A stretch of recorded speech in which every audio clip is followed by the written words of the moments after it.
ఓం నమో నారాయణాయ. వారాహి అమ్మకు నమస్కారం చేసుకుంటూ అమ్మవారి దయ ఆమె చల్లని చూపులు మనందరిపై ఉండాలి అని చెప్పి మనస్ఫూర్తిగా కోరుకుంటూ ఈరోజు వీడియో స్టార్ట్ చేస్తున్నానండి. ఈరోజు సోమవారం కదా, ఆ పరమేశ్వరుడి యొక్క అర్ధాంగి అయినటువంటి అన్నపూర్ణాదేవి యొక్క గొప్పదనాన్ని ఈరోజు తెలుసుకుందాం. అన్నపూర్ణాదేవి అంటే ఎవరో కాదు, పార్వతీదేవి యొక్క మరొక రూపమే అన్నపూర్ణాదేవి. ఆ పార్వతీదేవి యొక్క సైన్యాధ్యక్షురాలుగా ఉన్నది వారాహి అమ్మ. కాబట్టి ఈరోజు అన్నపూర్ణాదేవి యొక్క గొప్పదనం గురించి తెలుసుకుందాం. అన్నపూర్ణ అంటే మనకు గుర్తొచ్చేవి రెండు. ఒకటి కాశీ క్షేత్రం, మరొకటి శ్రీశంకర భగవత్పాద విరచత అన్నపూర్ణ స్తోత్రం. ఒకప్పుడు మహాశివుడు కైలాసంలో ఆసీనుడై ఉన్నాడు. అప్పుడు పార్వతీదేవి వెనకాలనే వచ్చి మహాశివుని దగ్గరికి సమీపించి తమాషాగా ఆయన కళ్ళను తన చేతులతో మూసేసింది. మహాశివుని కుడి కన్నుగా సూర్యుడు, ఎడమ కన్నుగా చంద్రుడు, నుదుటిన మూడవ నేత్రంగా అగ్ని విరాజిల్లుతూ ఉన్నారు.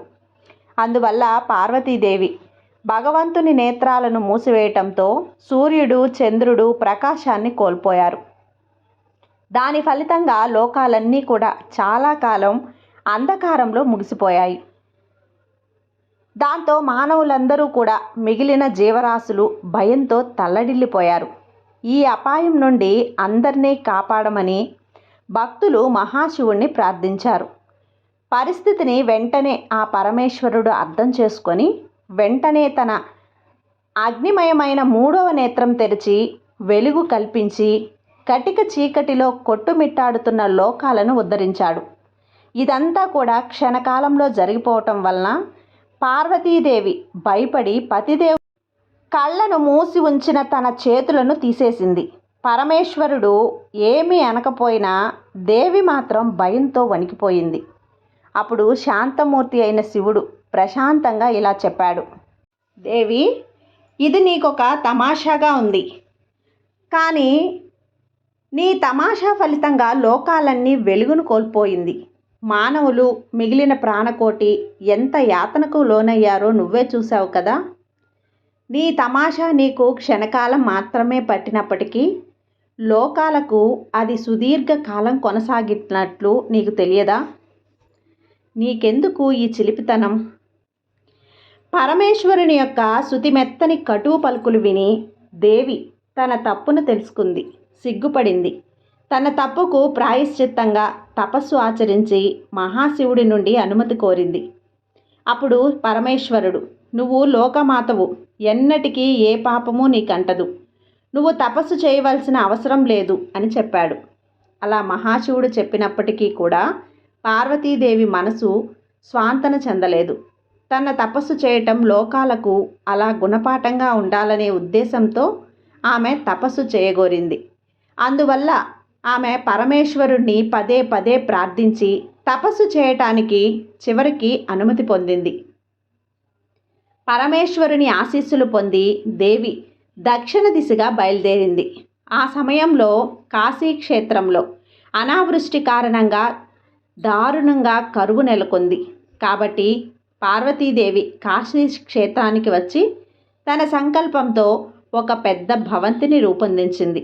ఆ భవంతిలో ఆమె అన్నపూర్ణ అనే పేరుతో వెలిసింది. అక్కడ ఉండే ఆమె ఎన్నటికీ ఖాళీ కాని అక్షయ పాత్ర అయినటువంటి సురభి మూలంగా జనులకు ఆహారం అర్పించసాగింది. ఆకలితో అలమటించే జనులకు ఆ విధంగా ఆకలి తీర్చింది. జనులు అన్నపూర్ణకు ప్రణమిల్లి ఆమెను మనసారా అభినందించారు. ఆ కారణంగా యావత్తు కాశీ రాజ్యంలో ఆమె ఖ్యాతి వినిపించింది. ఈలోపు కాశీరాజు తన కోశాగారం ఖాళీ అయిపోవటం గుర్తించాడు. అందువల్ల ఏం చేయాలో పాలుపోక తల్లడిల్లిపోయాడు. ఆ పరిస్థితిలో రాజు సర్వత్రా కరువు తాండవిస్తున్నప్పుడు అన్నపూర్ణ వేలాది జనులకు ఆహారం సమర్పిస్తుంది అనే వార్త విన్నాడు. అన్నపూర్ణాదేవి ఈ అద్భుత అన్నదాన కార్యక్రమం గురించి తెలిసిన రాజు ఆశ్చర్యపోయాడు. రాజు ఆమెను పరీక్షించాలనుకున్నాడు. రాజు తన సేవకులను పిలిచి కొంత ధాన్యం ఆమె నుండి అరువుగా అడిగి తీసుకురండి అని చెప్పి పంపించాడు. అన్నపూర్ణను కలుసుకున్న సేవకులు రాజుగారి విన్నపాన్ని ఆమెకు తెలియజేశారు. రాజు విన్నపాన్ని తిరస్కరించి ఆమె, మీ రాజుకు అరువుగా ధాన్యం ఇవ్వలేను, కావాలంటే తినడానికి ఆయన్నే ఇక్కడకు రావచ్చు కదా అని చెప్పింది. దేవి చెప్పిన మాటలను సేవకులు కాశీరాజుతో చెప్పారు. అన్నపూర్ణను స్వయంగా పరీక్షించాలి అనే ఉద్దేశ్యం రాజులో బలపడింది. అంతే, ఆయన మంత్రి వేషం ధరించి అన్నపూర్ణ కొలువై ఉన్న సత్రానికి వెళ్ళాడు. అక్కడ మంత్రి వేలాది మంది జనులు కూర్చున్న వరుసలో కూర్చొని తినటం ప్రారంభించాడు. అన్నపూర్ణ భవంతిలో అక్షయంగా ఆహారం రావటం చూసి రాజు విస్తుపోయాడు. అప్పుడు రాజు, ఇంతటి అద్భుత కార్యాన్ని ఒక సామాన్య స్త్రీ చేయటం అసంభవం. ఇక్కడ ఇలా అన్నపూర్ణగా వెలసి సాక్షాత్తు జగజ్జనియే ఆహారం సమర్పిస్తున్నది. ఆమె మహత్యం వలనే ఇంత అద్భుతం జరుగుతుంది అని గ్రహించాడు. భోజనం తర్వాత రాజు అన్నపూర్ణాదేవి పాదాల మీద పడి, తల్లి జగజ్జనని, నీ అంతఃపురాన్ని పావనం చేసి మాకు ముక్తిని అనుగ్రహించు అని ప్రార్థించాడు. రాజు భక్తిని చూసి ఆనందభరితమైన దేవి తన నిజరూపం దాల్చి ఇలా పలికింది. ఆయన, నీ భక్తి ప్రవర్తులకు నేను సంతోషించాను. నీ రాజ్యంలో తాండవిస్తున్న కరువు నుండి రక్షించడానికే నేనింతకాలం ఇక్కడ ఉన్నాను. ఇక వరుణదేవుడు మిమ్మల్ని కరుణిస్తాడు. నేను ఇక ఎక్కువ కాలం ఇక్కడ ఉండటం సాధ్యం కాదు. తపస్సుకై నేను దక్షిణ దిశగా వెళ్ళాలి. నువ్వు సంతోషంగా ఉండు, ప్రజలను సంతోషంగా ఉంచి రాజ్యపాలన సాగించు. అన్నపూర్ణాదేవి చెప్పిన మాటలు విన్న రాజు, అమ్మా, నీవు దక్షిణం వెళ్ళేటప్పటికీ మేం నిన్ను సదా ఆరాధించడానికి నీ సన్నిధి కాశీలో ఉండేటట్లు మమ్మల్ని అనుగ్రహించు తల్లి అని దేవిని ప్రార్థించాడు. రాజు ప్రార్థనను దేవి మన్నించింది. అందువల్ల ఆమె కాశీ క్షేత్రంలో తన సన్నిధిని శాశ్వతంగా ఏర్పాటు చేసింది. ఆమె కాశీని వీడటానికి ముందు కాశీరాజు అంతఃపురాన్ని పావనం చేసి ఆయనను ఆశీర్వదించింది. ఆ తర్వాత ఆమె దక్షిణం వైపుగా బయలుదేరింది.